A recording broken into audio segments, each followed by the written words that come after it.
നമസ്കാരം. പതിരും കതിരും.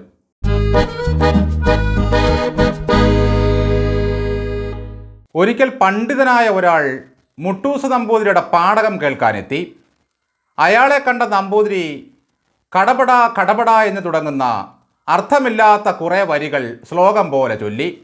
എന്നിട്ട് വായിൽ തോന്നിയതെല്ലാം അർത്ഥമായി അങ്ങ് പറഞ്ഞു. ഇത് കേട്ട പണ്ഡിതൻ ചോദിച്ചു, ഇതേത് ഗ്രന്ഥത്തിലുള്ളതാ തിരുമേനി? നീയൊക്കെ ചോദിക്കുമ്പോൾ അർത്ഥം പറയാനിരിക്കുകയല്ല ഞാൻ, പോയി മറ്റു വല്ലവരോടും ചോദിക്ക് എന്നായി നമ്പൂതിരി. ഈ മുട്ടൂസ് നമ്പൂതിരിയെ പോലെ കടപട കടപട എന്ന മട്ടിൽ വലിയ വായിൽ വിളിച്ചു കൂവിക്കൊണ്ട് നമ്മുടെ നികേഷ് കുമാർ പ്രസംഗിക്കുന്നു. പത്തനംതിട്ടയിൽ നടന്ന എസ്.എഫ്.ഐയുടെ ജില്ലാ സമ്മേളനത്തിലാണ് നികേഷ് കുമാറിൻ്റെ അലറി വിളിച്ചുള്ള ആ പ്രസംഗം കേൾക്കാൻ ഇടയായത്. ചാനലിൽ ജോലിയുള്ള കാലത്തും അലറി വിളിച്ച് ആളെ കൂട്ടിയ അവതാരകനായിരുന്നു നികേഷ് കുമാർ.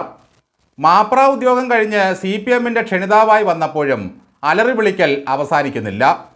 എസ്.എഫ്.ഐയെ താഴത്തും തലയിലും വെക്കാതെ പുകഴ്ത്തുന്നതിനിടയിലാണ് കൺട്രോൾ പോയി നികേഷ് അലറി വിളിക്കാൻ തുടങ്ങിയത്.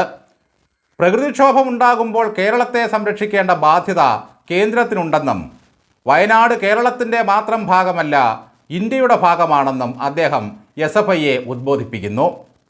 ഇന്ത്യക്ക് എന്ത് സംഭവിക്കുമ്പോഴും ഇത് കേരളമാണ് എന്ന് പറഞ്ഞിരുന്ന പുള്ളിയാണ് ഈ നികേഷ് കുമാർ. പേന എന്താനല്ല നികേഷ് കുമാർ എസ്.എഫ്.ഐയെ ഉദ്ബോധിപ്പിക്കുന്നത്, കീബോർഡുകളെ കീഴടക്കാനാണ്. കാമ്പസുകളിൽ ജനാധിപത്യം എത്തിക്കുന്ന സംഘടനയാണ് എസ്.എഫ്.ഐ എന്നും ഇടതുപക്ഷത്തിൻ്റെ കൊടിക്കൂറ എസ്.എഫ്.ഐക്കാരുടെ കയ്യിലാണെന്നും നികേഷ് പറഞ്ഞു.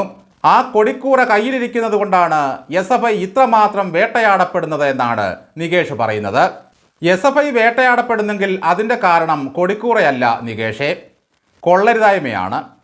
പൂക്കോട്ടെ വെറ്ററിനറി കോളേജിൽ ഈ കൊടിക്കൂറയുടെ ശക്തി ജനം കണ്ടതാണ്.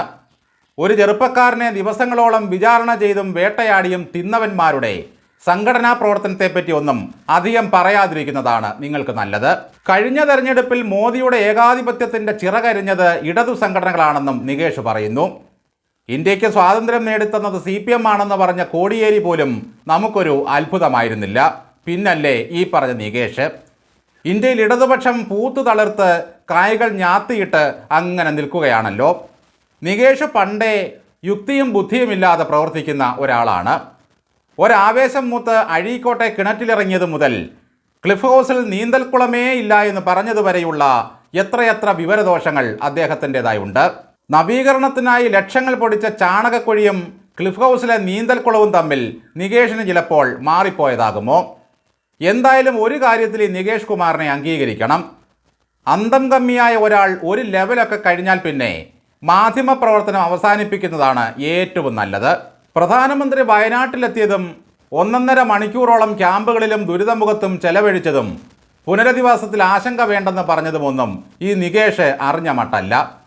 മുഖ്യൻ്റെ ചേർത്തുപിടിക്കൽ അവിടെ നമ്മൾ കണ്ടത് ഏതാണ്ട് 10 മിനിറ്റ് നേരമായിരുന്നു. തൻ്റെ കാലിൽ ചെളിയാണെന്ന് പറഞ്ഞ് ക്യാമ്പിൽ കയറാത്ത മുഖ്യനെവിടെ? സകല മനുഷ്യരെയും തൊട്ടും തലോടിയും ആശ്വസിപ്പിച്ച മോദി എവിടെ? മേപ്പാടിയിലെ ക്യാമ്പിൽ കഴിയുന്ന നൈസ പ്രധാനമന്ത്രിയുടെ താടിക്ക് പിടിക്കുകയും കണ്ണാടി ഊരുകയും ചെയ്തത് നമ്മൾ കണ്ടതാണ്. തൻ്റെ താടിക്ക് പിടിക്കാൻ ഏതെങ്കിലും ഒരു കുഞ്ഞിനെ പിണറായി വിജയൻ ഇതുവരെ അനുവദിച്ചിട്ടുണ്ടോ? കൊച്ചുമകന് മാത്രമേ അതിനുള്ള അനുവാദമുണ്ടായിട്ടുള്ളൂ. കൊച്ചുങ്ങൾ കണ്ണിലെങ്ങാനും കുത്തിയാലോ എന്നാണ് അദ്ദേഹത്തിൻ്റെ ഭയം.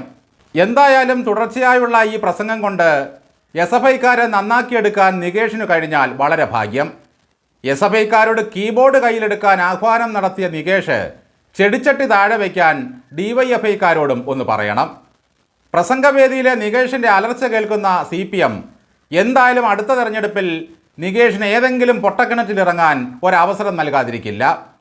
നികേഷ് ചാനലിലെ കീബോർഡിൽ നിന്നും പിടിവിട്ടതോടെ അവരങ്ങ് കുതിക്കുകയാണ് എന്നാണ് കേൾക്കുന്നത്. ഏഷ്യാനെറ്റ് സംപ്രേഷണം ചെയ്യുന്ന അനിൽ ബാനർജിയുടെ മുൻഷിയിലെ സഖാവിൻ്റെ റോളിലായിരുന്നു ചാനലിൽ നികേഷ് കുമാറിൻ്റെ പ്രകടനം. ചെവിപ്പുറകിൽ ഒരു ബീഡി, കക്ഷത്തിലൊരു ദേശാഭിമാനി. മോദി എന്തേ വരാനിത്ര വൈകിയത് എന്നൊന്നും സഖാക്കൾ ചോദിച്ചു കണ്ടില്ല. നേരത്തെ ആര് വന്നു എന്നതിലല്ല, എപ്പോൾ പോയി എന്നതിലാണ് കാര്യം. ലോക്സഭയിൽ MP-മാരുടെ പ്രകടനം നിരീക്ഷിക്കാൻ കോൺഗ്രസിന് പുതിയ സംവിധാനം വരുന്നു എന്ന് കേട്ടു.